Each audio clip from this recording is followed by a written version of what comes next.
M ടിയുടെ ചേട്ടൻ നാരായണ സാറും ഇവിടെയായിരുന്നു സംസ്കരിച്ചത്.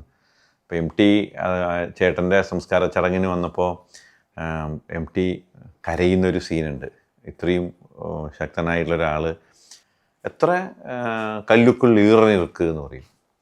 കല്ലുക്കുൾ ഈറനിർക്ക്, എത്ര വലിയ കല്ലാണെങ്കിലും അതിൻ്റെ ഉള്ളിലൊരു നനവുണ്ട്, ഒരു എന്തായാലും പറയാം, ഒരു ടെൻഡർ ഫീലിംഗ് ഉണ്ട്. കാണുമ്പോൾ കരിങ്കല്ലായിട്ട് തോന്നുകയാണെങ്കിലും ഉള്ളിൽ. അപ്പോൾ ഇങ്ങനെ നമ്മൾ കാണുന്ന ലോഹിദാസ് ശക്തമായ കഥാപാത്രങ്ങളെ പറഞ്ഞു, ഗംഭീരാണ്, ഉള്ളിൻ്റെ ഉള്ളിൽ നനവ് തന്നെയാണ്.